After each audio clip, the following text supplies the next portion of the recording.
Hello from Suffolk, England, where it looks like we're in for a cloudy and somewhat cooler day today, with a northerly wind picking up in the late afternoon, and even a chance of rain later.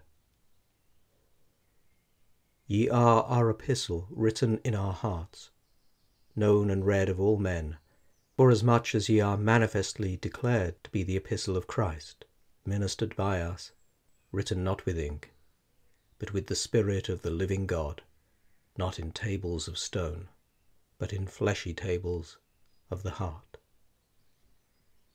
2 Corinthians chapter 3, verses 2 to 3. It's Wednesday the 3rd of June, in the year of our Lord 2020, and it's time to sit back and enjoy 5 minutes of civilised calm. This is Mark's Almanac, recorded in the peace of the English countryside. The idea of a boy sanctuary, which had occurred to William on the day when he had set out on his never-completed tour of the world, continued to simmer idly at the back of his mind. It was the sight of a bird sanctuary, complete with coconuts, nuts, pieces of cake, bird tables and bird baths, that had suggested the idea. Why should birds be thus petted and pampered, he had thought, and boys neglected? It wasn't fair. His mind's eye saw a pleasant strip of woodland, with sweets and cakes and biscuits neatly ranged on boy tables, doughnuts hanging from the trees, cream buns concealed among the moss, boy baths full of lemonade or ginger pop. It was an attractive picture, and he couldn't think why it had never occurred to any of the grim-faced old ladies who took such care to lay out crumbs and nuts for birds, to lay out a few dainties for passing boys on the same principle.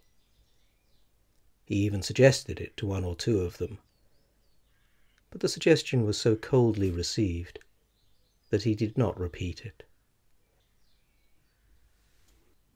That's the opening of What's in a Name?, one of Richmal Crompton's Just William stories, collected in William the Dictator.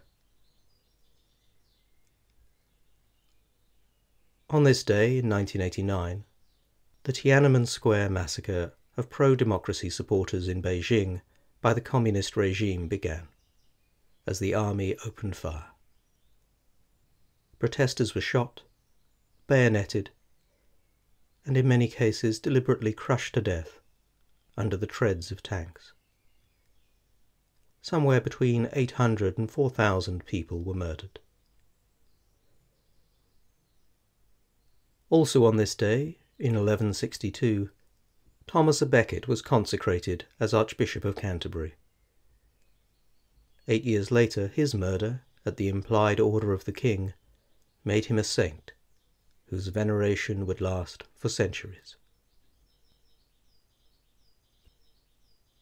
Here's a poem, An English Light, by Felix. 9:45 on a fine June night. I watch from the window and write, as the fields are lit by the red-eyed flight of the westering sun, as the trees ignite, and the shadows lance in the slanted light, each leaf a halo of fire more bright than the pale moon clothed in mottle and white, awaiting the arms of her purple night. Little is moving in Eden this night but the ears of an owl on a branchy height, for the rustle of voles, however slight, as a martin blurs like a sickle kite of gunmetal grey, and I write and write this hymn of delight in an English light.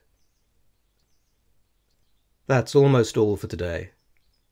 If you know anyone who could use a touch of calm, do please share this. And if you need some music to wake you up, how about Big Rock Candy Mountain by Harry McClintock? In the Big Rock Candy Mountains, you never change your socks, and the little streams of alcohol come a-trickling down the rocks.